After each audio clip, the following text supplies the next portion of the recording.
रोहित, जिसकी उम्र 13 से 14 साल थी। रोहित बहुत ही होनहार और पढ़ने लिखने में बहुत ही तेज तर्राक लड़का था। रोहित की मम्मी और पापा, पिताजी अक्सर बीमार रहा करते थे और रोहित की एक छोटी सी बहन भी थी। दोस्तों, रोहित के आगे पूरा परिवार के भरण पोषण पर परिवार के जिम्मेदारियों की पूरा बोझ आ चुका था, क्योंकि रोहित के पिता जब पैर किसी कारणवश यानी एक्सीडेंट में जब रोहित के पिताजी का पैर फ्रैक्चर हो जाता है, तो रोहित सोचता है कि अब परिवार का भरण पोषण हमें ही करना है, हमें ही अपने परिवार को आर्थिक तंगियों से बचाना है। तब रोहित के मन में ये विचार आता है, चलिए कुछ न कुछ पैसे कमाए जाए, अर्थात घर से बाहर निकलते हैं। तो रोहित क्या करता है, घर से दूर शहर में जाता है और वहां पर पैसा वैसा कमाता है और परिवार का भरण पोषण करता है। एक दिन होता क्या है, रोहित जिस ढाबे में काम कर रहा होता है, ढाबे में अक्सर आप देखते होंगे, ढाबे में क्या होता है, कुछ बच्चे जो काम करते हैं जो नाबालिग होते हैं, जिनकी उम्र 18 से कम होती है, जो कि ऐसे बच्चों से काम कराने के लिए 24-24 घंटे मनाही होती है। अर्थात ऐसे बच्चे जिनकी उम्र 18 से कम हो ढाबे में नहीं काम कर सकते, ये सरकार का अपना एक रूल है। तो रोहित काम कर रहा होता है, एक दिन प्रशासन आता है, पूछताछ करता है, रोहित पर वहां पर काम कराने के लिए रोक लगा दिया जाता है। तो रोहित क्या करता है, रोहित परेशान हो जाता है, रोहित के पास पैसे कहाँ से आए। तो दोस्तों, रोहित करता क्या है, रोहित अपने अंदर एक विचार प्लान बनाता है, आखिर में क्यों ना बाहर चल के कमाया जाए। दरअसल दोस्तों, ये कहानी बिहार की है, बिहार के एक छोटे से गांव की है। रोहित क्या करता है, जाता है चेन्नई एक कंपनी में जाता है। दोस्तों, जब रोहित चेन्नई के एक कंपनी में जाता है और बहुत ही अच्छी, बहुत ही बड़ी, और दोस्तों वो कंपनी ऐसी थी, एक साड़ी मिल की कंपनी थी, जिसमें साड़ी की बुनाई उनाई होती रहती थी। दोस्तों, रोहित उस कंपनी में जाता है, कंपनी के मालिक से, कंपनी के ऑपरेटर से बात करता है, रोहित की वहां पर नौकरी लग जाती है। हालांकि रोहित की उम्र बहुत ही कम थी, रोहित 13 से 14 साल उम्र का लड़का था।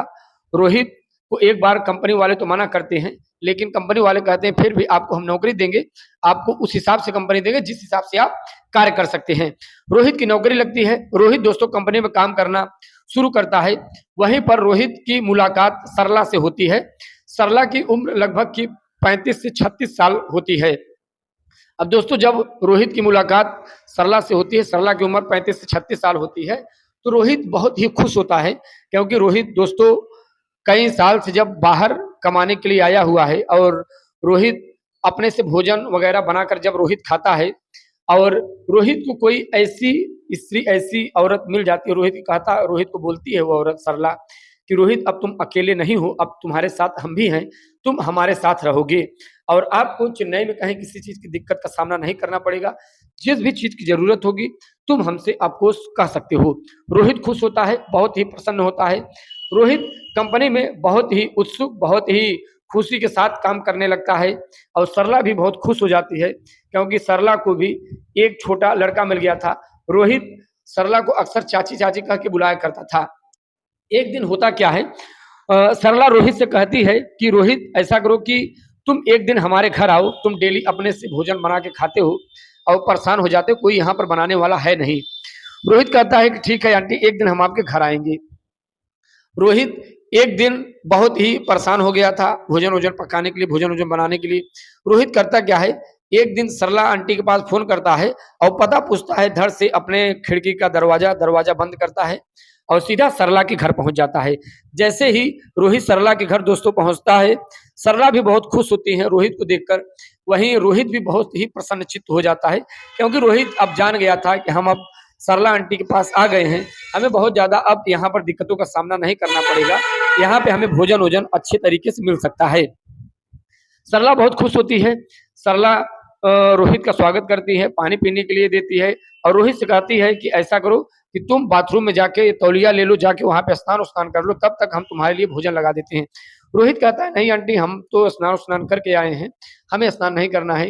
लेकिन फिर भी सरला कहते, नहीं, तुम हमारे यहाँ आए हो तो स्नान करके ही भोजन करोगे। रोहित कहता है कि ठीक है, कोई दिक्कत नहीं।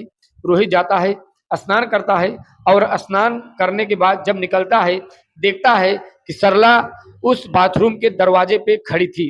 रोहित हैरान हो जाता है, आखिर में सरला हमारे बाथरूम के दरवाजे पे क्यों खड़ी थी। हालांकि दोस्तों, रोहित नासमझ था, 14 साल का बालक था। रोहित को ये नहीं समझ में आता कि आखिर में सरला आंटी यहाँ पे हमारे दरवाजे पे खड़ी होकर क्या कर रही हैं। उसके बाद होता क्या है, रोहित निकलता है, भोजन वोजन करता है।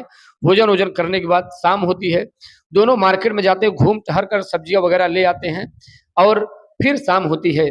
जैसे दोस्तों शाम होती है, सरला के पति भी जब काम से घर पर आ जाते हैं, तो जब शाम 9 बज जाता है, तो रोहित अपने पति के लिए और रोहित के लिए भी भोजन बनाती है। हालाँकि रोहित कहता है कि नहीं आंटी, अब हम हो गया, दिन के लिए आए थे, अब यहाँ पे हम शाम को नहीं रुकेंगे, हम यहाँ से चले जाएँगे।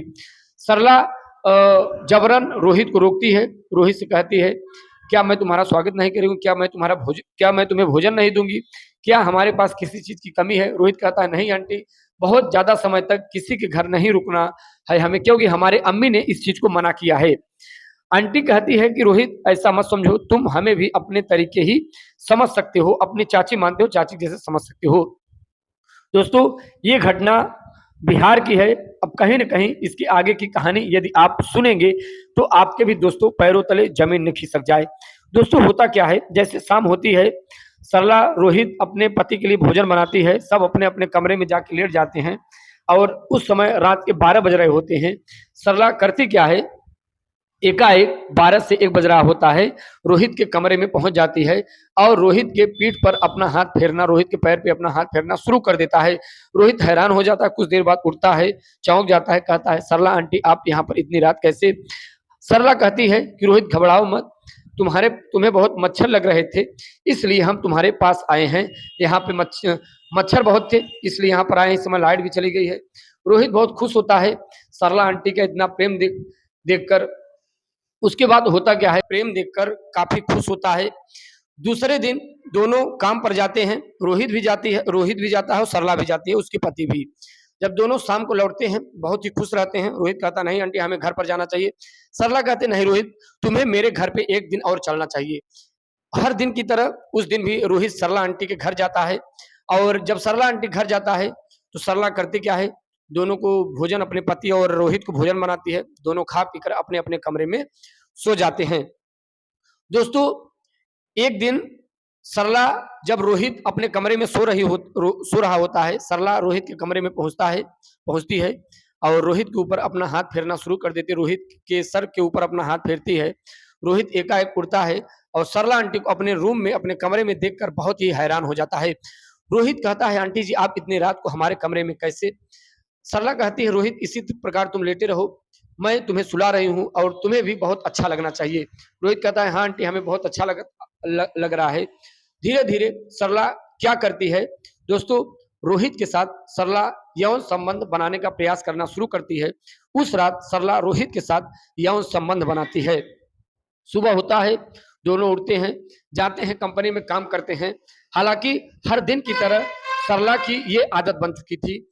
सरला डेली दूसरे तीसरे दिन रोहित को अपने घर पर बुलाती थी। जब रोहित रात को सो जाता था, सरला रोहित के कमरे में पहुँचती थी। कहीं न कहीं सरला एक घिनौने कृत्य को अंजाम दिया करती थी। दोस्तों, एक दिन होता क्या है, रोहित के ऊपर और सरला के ऊपर नज़र जाती है सरला के पति का। जैसे ही सरला के पति की नज़र सरला के ऊपर जाती है, रोहित के पति देखते हैं सरला रोहित के साथ यौन संबंध बना रहती है। रोहित कहीं न कहीं हैरान होता है, कहीं न कहीं परेशान होता है। सरला के पति कहीं न कहीं परेशान होते हैं, कुछ बोलते नहीं, वहाँ से हट के चले जाते हैं। वो बहुत ही घबराए हुए थे, बहुत ही हैरान थे। सरला के पति, उन्हें समझ में नहीं आ रहा था आखिर में हम करें तो क्या करें? दोनों को बुलाते हैं, पास बैठाते हैं।